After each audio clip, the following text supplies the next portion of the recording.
Vamos abrir a palavra do Senhor em 2 Timóteo, capítulo 2.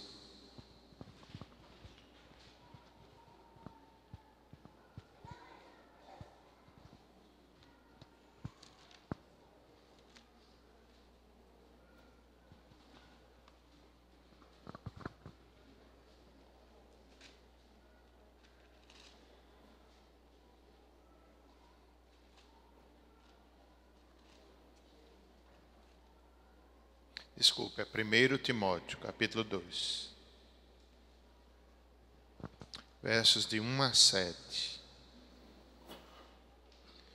Eu quero falar sobre oração, especialmente nesse momento político da nação brasileira.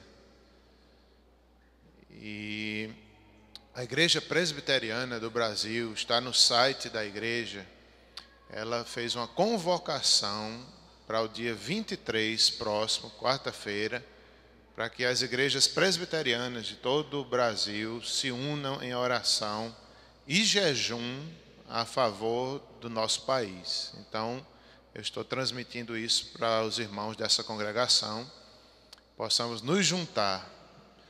Quarta-feira, se lembre, se você puder jejuar. O jejum, ele é uma prática recomendada na Bíblia, especialmente em tempos difíceis, em tempos de crise, a oração juntamente com o jejum. E a Igreja Presbiteriana está fazendo esse pedido aos seus membros e aos seus congregados. Quarta-feira próxima, dia dedicado à oração pelo nosso país. Meus irmãos, hoje está falando, não estou aqui falando de político nenhum, nem de partido nenhum, mas sabemos que todos nós somos políticos e devemos participar, principalmente em oração, em observação, aquelas pessoas que nós votamos, julgando os seus atos, julgando os seus projetos. Isso faz parte da nossa tarefa também como cidadãos, como crentes. Nós não podemos estar alheios. Aqui eu não estou falando de ninguém, mas nós precisamos ter cuidado. Há uma ética cristã na política que nós devemos ter. Devemos ter cuidado com aquilo que a gente fala, com aquilo que a gente julga, com aquilo que a gente pensa. Antes de abrir a sua boca, pense muito, ore 10 vezes antes de dizer uma palavra contra quem quer que seja. Quem quer que seja. Então, nós não podemos lutar, porque é meu partido, tal, não. A justiça nós devemos querer, independente de partido político. Se alguém errou, pedimos que Deus esclareça e que traga justiça. Pode ser qualquer pessoa. Isso a começar de nós, é assim que nós devemos orar. Quando a gente vai orar pelos outros, pela uma nação, primeiramente a gente começa por a gente. Senhor, tem misericórdia de mim, me julga, me ajuda, me santifica. O que é que eu tenho feito para o progresso do Brasil? Como brasileiro, como é que tem sido a minha vida? Primeiro começa assim, nós, antes de olhar para quem quer que seja, é para nós, se arrependendo, se humilhando, mudando os maus caminhos.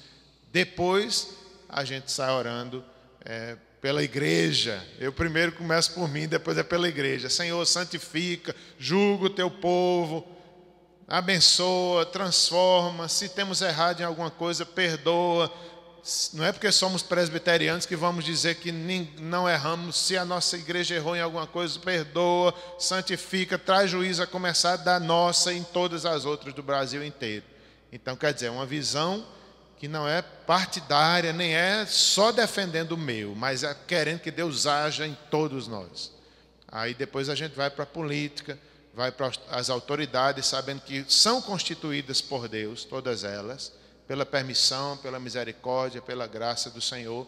E aí a gente ora também da mesma forma. Senhor, Tu conheces lá onde nós não sabemos, Tu julgas, mas pedimos que o Senhor intervenha com graça, com sabedoria, com poder, com direção para a nossa nação, por todos os políticos, todos. Então, façamos assim. Vamos ler a palavra do Senhor em 2 Timóteo, versos de 1 a 7. Desculpe, 1 Timóteo, capítulo 2, de 1 a 7. A prática da oração por todos os homens, um só mediador.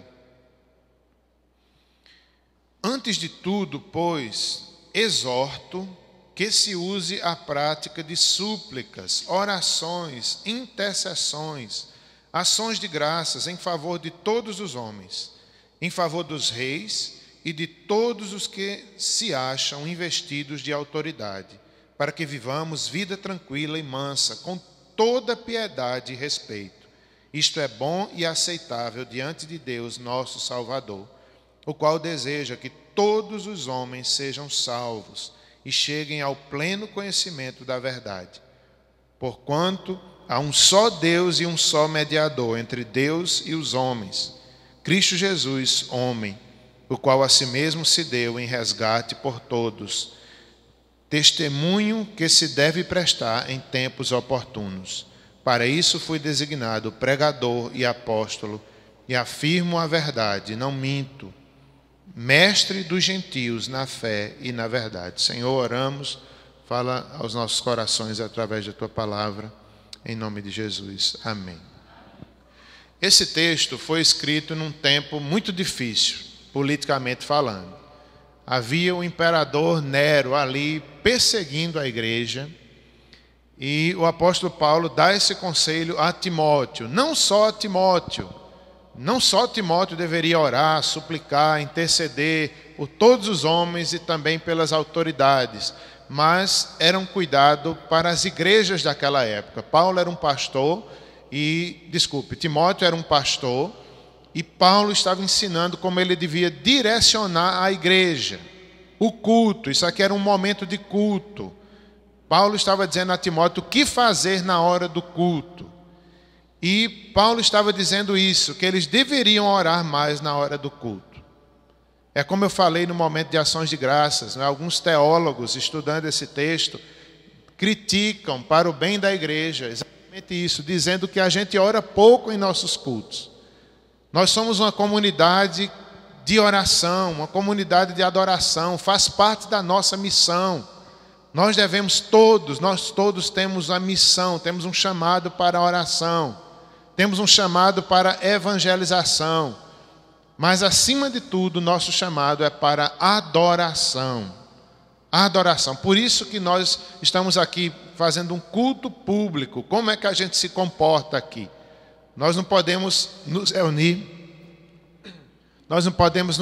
domingo após domingo, fazer o que a gente quer. Não, a gente tem que seguir o que o apóstolo falou. E Paulo depois ensinou para outros, ensinou à igreja. Então, a nossa maior missão não é a evangelização.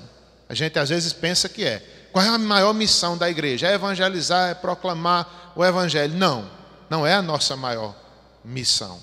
A nossa maior é a adoração. É a adoração. Para isso que nós estamos aqui, domingo após domingo, para dar um testemunho público à nossa cidade, nas nações, e também adorar a Deus. É um momento de adorar coletivamente. É uma ordem do Senhor. Foi o Senhor que estabeleceu as igrejas, as congregações. E nesses momentos, antes eu gostaria de dizer isso, que a adoração, ela vai continuar. Mesmo quando Jesus voltar, nós continuaremos adorando para sempre, para sempre. Por isso que é a nossa principal missão. Além disso, nós temos o dever de orar. Orar mais em nossos cultos. Orar mais. Eu não sei como você se comporta quando você chega num culto, ao domingo. A gente tem que ter esse cuidado de já chegar em espírito de oração, já vir de casa em oração. Senhor, estou indo para te adorar. Eu faço isso na minha casa todos os dias, mas é um dia de juntos dedicarmos ao Senhor a adoração. Então já saia de casa, regando o seu coração, pedindo que Deus haja, que Deus fortaleça. E acima de tudo, Ele receba a nossa adoração. Ela tem que ser em espírito e em verdade. Há um só mediador. Jesus Cristo é o mediador da adoração. É Ele que vai mediar, senão é em vão o nosso culto. Se Jesus Cristo é que está mediando as orações, mediando a nossa adoração. Então temos que ter essa consciência. Senhor, aceita o nosso culto nessa noite. Eu vim para adorar-te, eu vim para te engrandecer. É por tua causa que estou aqui. E se comporte Se você crê nisso, saiba se comportar quando chega na igreja. E tudo que a gente faz é adoração. É bonito. Às vezes tem pessoas que chegam na igreja e se ajoelham. É bonito. Eu nunca faço isso. Mas não é proibido. Pode fazer aqui também. Pode fazer. Se você chegar e se ajoelhar aqui, não tem problema nenhum. Se for de coração, se for em adoração ao Senhor, pode fazer. Então, nos louvores, o primeiro cântico, toda a liturgia, o objetivo é a adoração. É a gente prestar atenção, é a gente cuidar das crianças, ensinar nossos filhos. Meu filho, preste atenção, você não está vendo, mas Deus está aqui. Se comporte, meu filho, calado. Calado, fique aqui. Olha, quer dizer, tudo isso é todos nós juntos para adorarmos o Senhor, o nosso Deus. E Timóteo, ele recebeu, não é, essa tarefa de ensinar as igrejas. E ele disse assim: antes de tudo, significa prioridade. Antes de qualquer coisa, Timóteo, ore, confie, descanse, se arrependa, se entregue, porque na oração a gente tem que se quebrantar diante do Senhor, a gente tem que se humilhar, a gente tem que pedir perdão, a gente tem que consertar a nossa vida. Então, antes de tudo, Timóteo, antes de tudo, exorto. Era Paulo ali exortando, Paulo ensinando. Exorto, Timóteo, faça isso como pastor. Que se use a prática de súplicas, orações, intercessões, ações de graças em favor de todos os homens. Calvino, comentando esse versículo, ele dizia que era um texto difícil de compreender. Qual era a diferença entre orações, intercessões, súplicas, ações de graças? Ele confessava que era difícil para ele entender isso. Qual é a diferença de uma para a outra? E, de forma geral, meus irmãos, é praticamente a mesma coisa. É praticamente a mesma coisa. Orações, intercessões, súplica. O importante é orar, é se quebrantar, é se dobrar por nós mesmos, pelos outros, pela igreja. É na oração que a gente adora, é na oração que a gente se humilha. No louvor, eu não sei como é que vocês fazem na hora do louvor, mas para mim é um dos momentos que eu mais oro na hora do louvor. Eu canto e oro ao mesmo tempo. Eu estou ali cantando, mas aquelas palavras vão edificando e a gente vai orando, vai se fortalecendo, vai recebendo graça, vai suplicando, vai intercedendo. No entanto, alguns teólogos, eles acreditam que essa palavra súplica e intercessão, elas sejam um pouco mais profundas.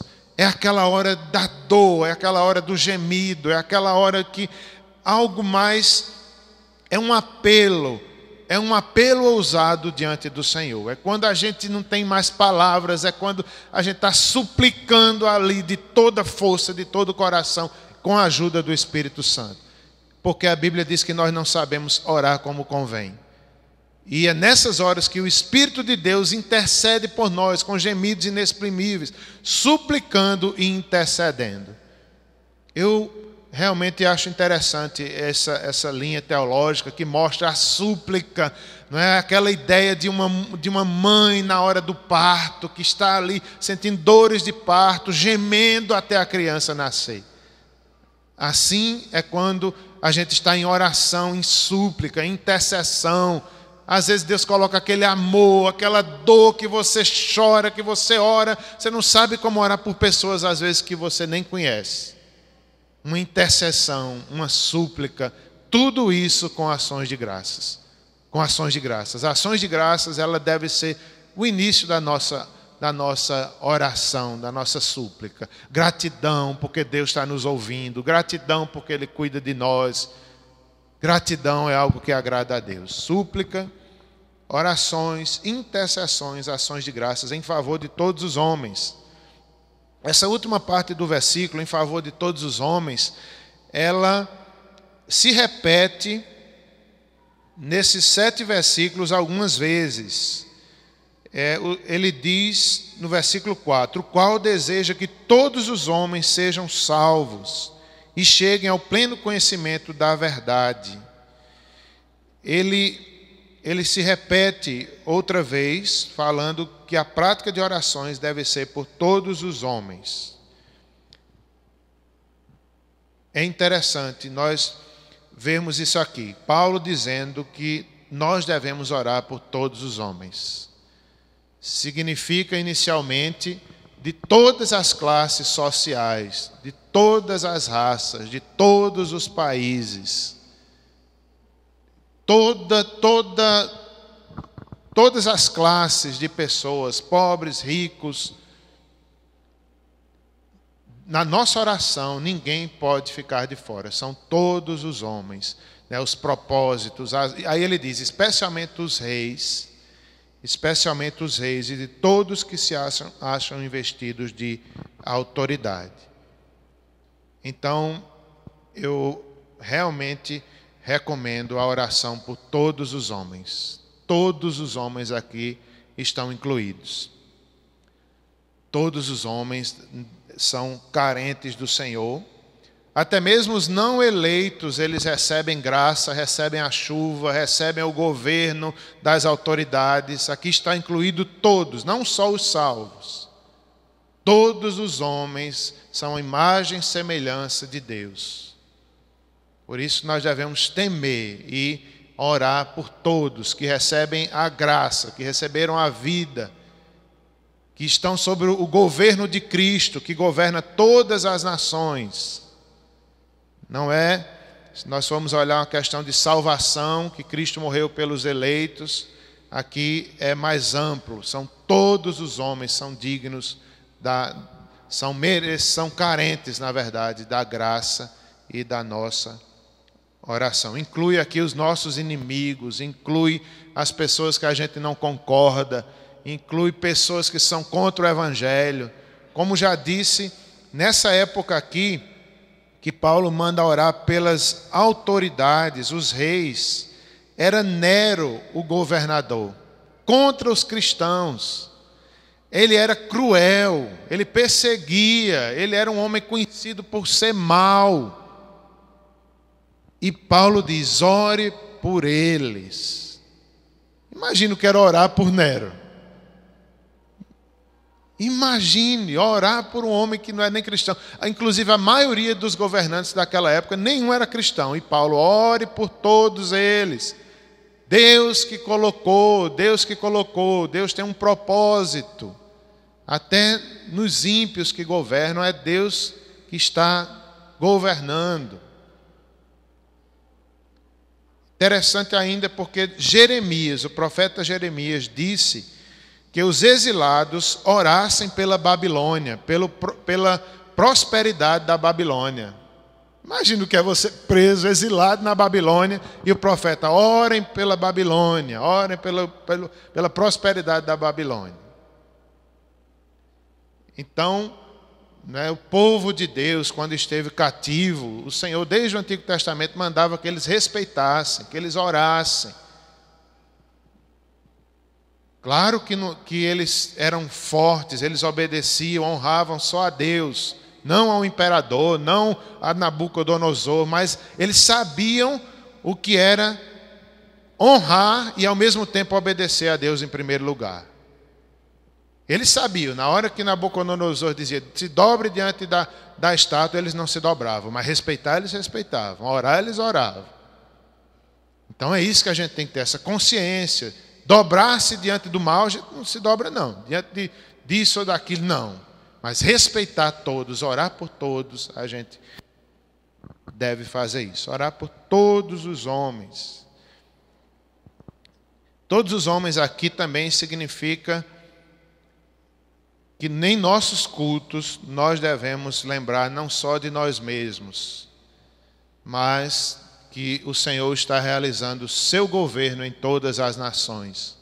Oremos, há tantas nações aí que estão longe do Evangelho, que estão fechadas para o Evangelho, que não têm um culto assim como nós temos aqui. Então, nós temos que ter essa consciência. Na hora que estamos aqui, nós estamos ligados primeiramente com Deus, com os anjos, né? Não estamos aqui sozinhos, há uma ligação espiritual. e também o nosso coração em oração, ligado com todos os nossos irmãos, em todas as igrejas, em toda a terra, a gente sabendo que nós sabendo que fazemos parte de um só corpo que nesse momento adora ao Senhor. Não somos só nós que estamos fazendo isso. Somos um corpo, é a igreja, é a noiva que está adorando. Então nós temos que ter essa consciência, é uma coletividade. Não é só a igreja presbiteriana do Catolé, um pequeno rebanho, mas é todo o povo de Deus, é todo o povo de Deus. Então tenhamos essa consciência, somos um corpo, estamos adorando ao Senhor.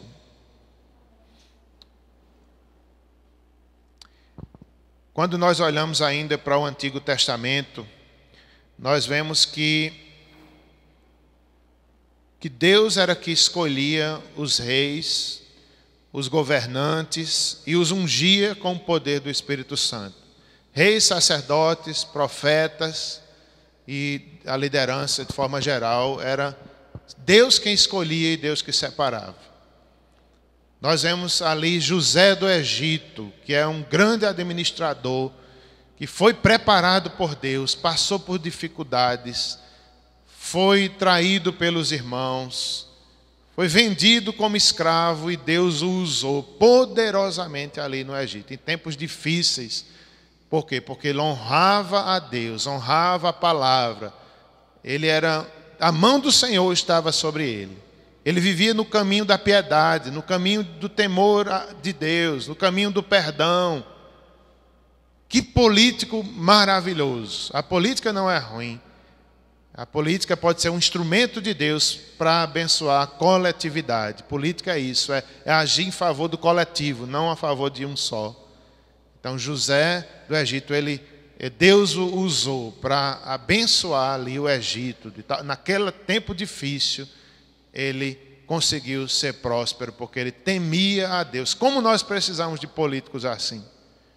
Como nós queremos e devemos pedir, Senhor, dá-nos essa visão política correta.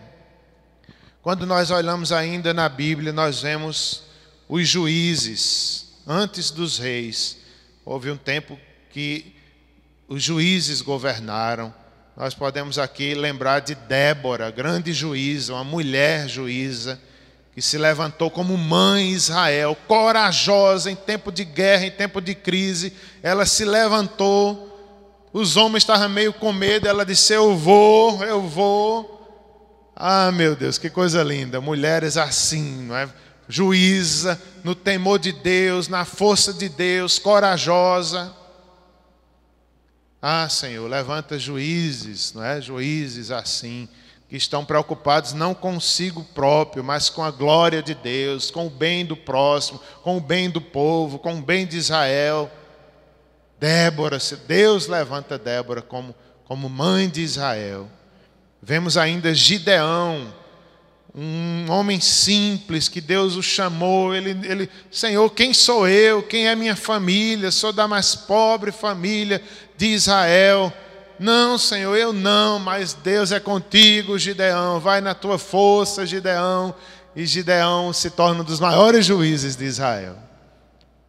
Qual era o segredo? Enquanto eles obedeciam à lei de Deus, Deus abençoava. O segredo é isso, é obedecer. Se o meu povo que se chama pelo meu nome se humilhar, orar e me buscar, eu ouvirei a sua prece, sararei a sua terra. É simples assim. Enquanto eles faziam isso, enquanto eles cumpriam a lei, Deus abençoava. Sansão, Samuel. Quando olhamos para os reis de Israel, meus irmãos, é uma vergonha. Os reis de Judá, houve um período que estava dividido.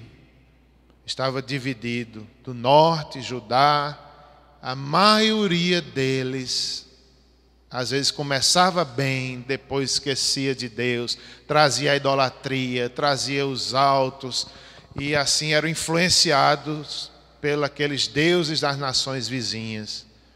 De tal forma que o povo de Deus se esquecia do Deus verdadeiro. E aqueles que temiam os ídolos não se esqueciam dos seus ídolos. A maioria dos reis, a gente olha e diz: que vergonha, os reis de Israel. A maioria deles abandonavam a lei, abandonavam o Senhor. Salomão, teve um governo maravilhoso, recebeu a sabedoria, recebeu a unção, recebeu a bênção. Deus abençoa grandemente. Daqui a pouco Salomão, por causa das mulheres e outras coisas, entra no caminho da idolatria, entra no caminho mau, passa tempos difíceis. Depois, quando ele se arrepende, provavelmente no final da vida, aí Deus o restaura. E assim todos os descendentes de Davi, mas Deus promete que haveria o descendente que traria um reino inabalável, o renovo, a promessa de salvação. Esse reino, sim, não era terreno, não era um governo político aqui, mas era o reino de Deus está em vosso meio. Era Jesus Cristo, era o descendente de Davi, da raiz de Davi viria o descendente. Esse sim, esse governo vale a pena a gente confiar. O Rei dos Reis, o Senhor dos Senhores. E lá em Isaías 11, diz que o reino do rebento de Jessé, falando acerca de Jesus Cristo, o Espírito do Senhor repousará sobre ele. O Espírito de fortaleza, o Espírito de conhecimento, o Espírito do temor do Senhor. E é esse mesmo Espírito que estava sobre Jesus em plenitude. Era ungido, Jesus era ungido, era a promessa de salvação feita a Davi. Esse mesmo Espírito, ele também está de forma não tão plena, mas está sobre as autoridades, sobre os profetas, os reis do Antigo Testamento. E nós devemos orar. Eu oro assim. Quando eu vou orar pela política, eu oro aqui nesse texto. Lembrando de Jesus Cristo, o Rei dos Reis, o descendente de Davi, eu oro pelas outras autoridades humanas. E eu peço assim. Eu digo: Espírito do Senhor, dá sabedoria a tal político. Quando a gente pede sabedoria, a gente lembra de Salomão. Foi Deus que deu sabedoria para administrar, governar o povo em retidão e justiça. Quando a gente pede para qualquer um dos políticos da nossa nação: Senhor, o Espírito do Senhor, o coração do rei está na mão do Senhor, inclina aquele coração para onde tu queres, Senhor. Tu governas, inclina o coração de tal e tal político para o teu querer, dá-lhe sabedoria. O que é que eu estou pedindo? Estou aqui pedindo, baseado nesse texto, eu estou pedindo habilidade administrativa, habilidade em governar o povo com retidão e justiça. Como nós precisamos de políticos assim, que sejam retos, que sejam justos, que não achem que porque fez alguma coisa boa que é melhor do que os outros. Não, é obrigação ser reto, é obrigação ser justo. Está cumprindo o seu papel ali de político. A gente é tão carente de político que quando um faz uma coisa boa, a gente, eita, esse é demais. Não, está fazendo o que deveria fazer. A gente se admira quando é um bom, misericórdia. Vamos pedir, dar-lhe, Senhor, sabedoria, Espírito do Senhor. Dá-lhe conselho. Quando a gente ora pedindo conselho, significa planos e decisões de autoridades. Que eles decidam bem, que eles tenham planos honestos, que Deus os inspire, que Deus dê planos para a cidade, que Deus dê planos para governar nossa cidade, nosso estado, nossa nação. Senhor, dá planos para esses homens. Conselho. Conhecimento, dá conhecimento, Senhor. Inteligência, dá conhecimento das coisas espirituais. Significa viver sábio, um viver sábio e submisso, em harmonia com a vontade de Deus. Senhor, dá-lhes temor, dá-lhes temor. A Bíblia diz que o temor do Senhor, ao Senhor, é o princípio da sabedoria. Que esses homens temam a Deus, que tem hora que a gente pensa que eles não temem, não. Tem hora que a gente pensa que eles são tão cheios de si mesmos, de poder e de ganância, que aparece mais o homem. A gente diz, será que essas pessoas temem a Deus, que um dia vão prestar conta a Deus? Eu não sei, ninguém pode julgar, mas tem hora que parece que não teme. Dá, Senhor, dá para todos os prefeitos da Paraíba, temor, que eles saibam que um dia vão prestar conta em toda decisão, em tudo que fizeram ali. Deus está vendo e um dia vão se dobrar diante de Deus. E ai daquele que foi injusto, que não foi reto. Pode enganar-nos, mas de Deus não escaparão. De Deus não escaparão. Em favor dos reis, em favor de todos que se acham investidos de autoridade, para que vivamos uma vida tranquila e mansa. Deus diz aqui, não é, através do apóstolo, quer uma vida tranquila e mansa? Ore, busca, se arrependa, tema a Deus. Uma vida tranquila e mansa para Paraíba, para Campina Grande, para o Brasil. Esse é o caminho. Não devemos confiar no homem. Maldito aquele que confia no homem. Nossa confiança está em Deus. Por isso que a gente não deve estar exaltando e adorando qualquer político.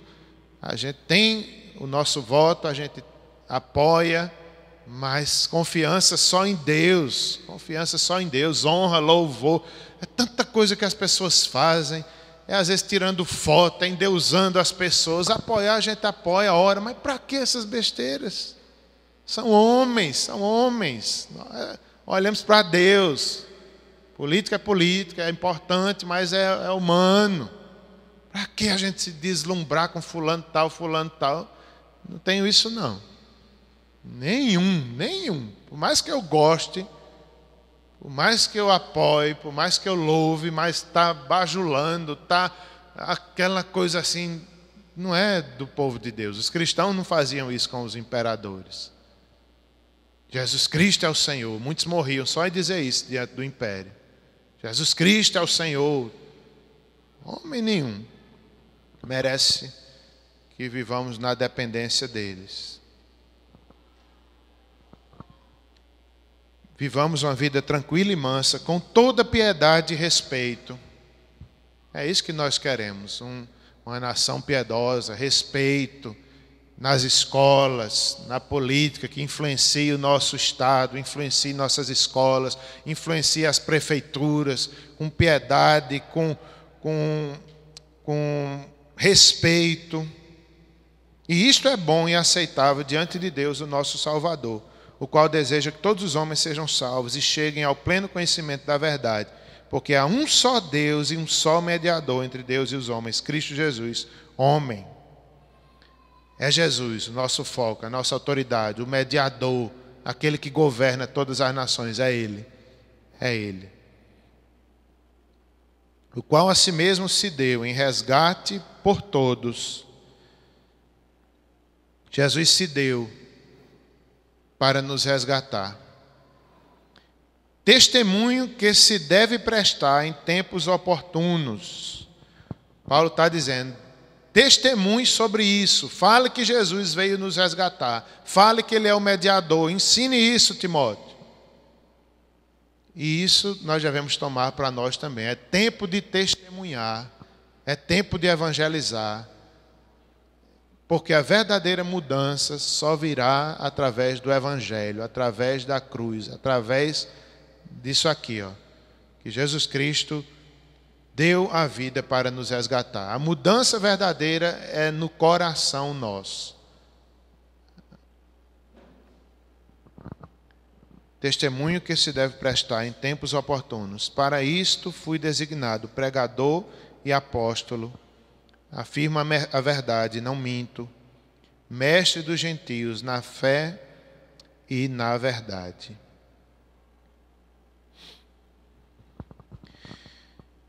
Há uma oração na história da igreja que é a oração de Clemente de Roma, final do 1º século.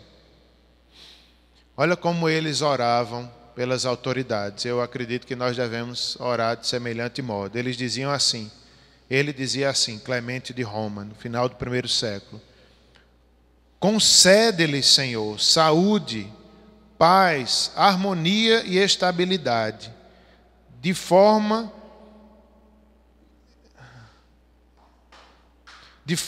a não errarem na administração do governo que tu lhes deste. Então a igreja do primeiro século orava assim pelas autoridades. Concede-lhe, Senhor, saúde, paz, harmonia e estabilidade, de forma a não errarem na administração do governo que tu lhes deste. E em último lugar, qual é o nosso papel como igreja? O Senhor espera de nós sermos sal, luz, espera de nós uma atitude diferente. Nós temos que ser sal e luz, testemunhas do Senhor. No trabalho, seja honesto, seja justo, seja eficiente, peça a Deus sabedoria, tema a Deus, peça o Espírito do Senhor. Comece por você, no seu trabalho, na sua casa, sendo sal e luz. A gente não pode só cobrar dos que estão lá em cima, mas tem que começar aqui, dentro de casa, com meu filho, com minha filha, com minha esposa, sendo honesto, sendo justo, sendo piedoso. Depois da nossa casa, vem a igreja, vem o nosso trabalho. Como é que você age no seu trabalho? Será que alguém aqui trabalha na prefeitura e, porque eu trabalho na prefeitura, eu preciso cumprir todas as horas? Não, vou dar 2 horas lá do meu tempo, depois vou me embora, porque é da prefeitura mesmo? Não, não é assim não. Honre, é Deus que lhe deu aquele trabalho. Faça o melhor, honre. Seja sal, seja luz, dê um testemunho de crente ali. Então, nós somos a noiva do Senhor, santa, sem mácula, sem ruga, sem defeito algum, santificada. Esse processo de santificação que Deus está realizando em nós. É um processo doloroso, difícil, porque somos pecadores, mas somos a noiva do Cordeiro e precisamos buscar uma vida de santificação. Sem a santificação não veremos a Deus. A igreja precisa ser sal e luz nessa nação. Muitas vezes os avivamentos de algumas nações vieram a partir da igreja, vieram a partir de jovens universitários, que lá na universidade se reunia para estudar a Bíblia, para orar, e aquele foi se tornando um avivamento na nação inteira. Muitas vezes vem do povo o avivamento, o quebrantamento. Aviva, Senhor, a tua obra. Aviva, começar em mim, quebra corações. Na universidade, no seu trabalho, ali, uma luzinha brilhando, uma luzinha. É só uma luz pequena, mas no meio das trevas ela tem grande impacto. Façamos a nossa parte. Somos igreja, devemos fazer a nossa parte. Vamos encerrar cantando e depois orando. A começar em mim, quebra corações. A começar em mim, quebra corações, para que sejamos todos um, como tu és em nós. Mais uma vez, a começar em mim.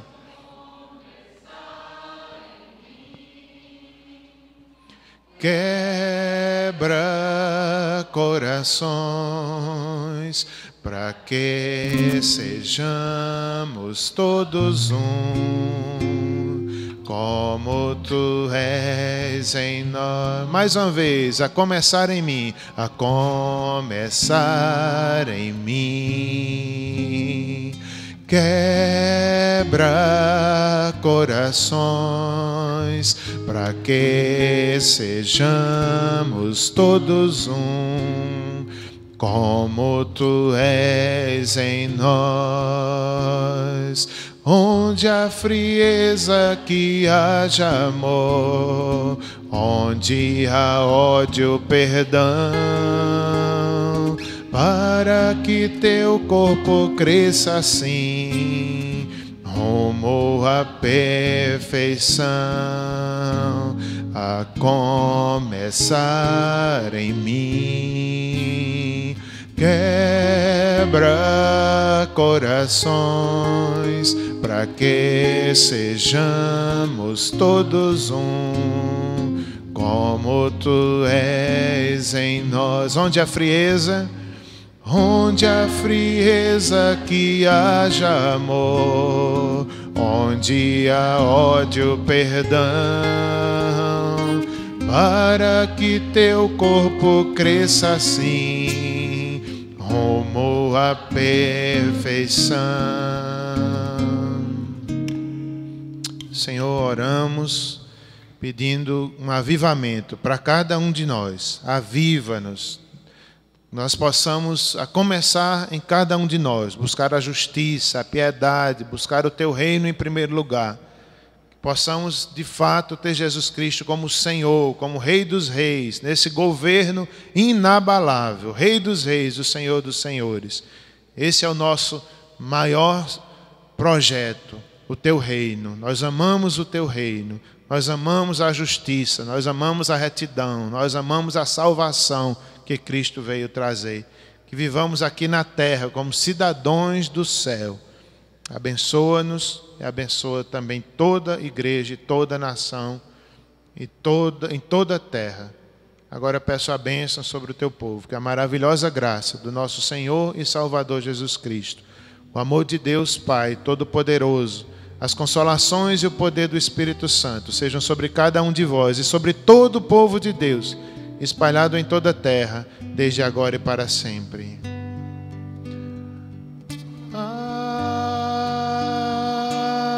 Amém.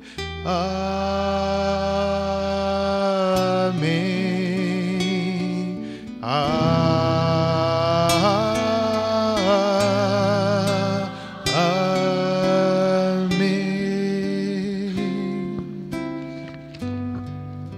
Quero trazer os avisos.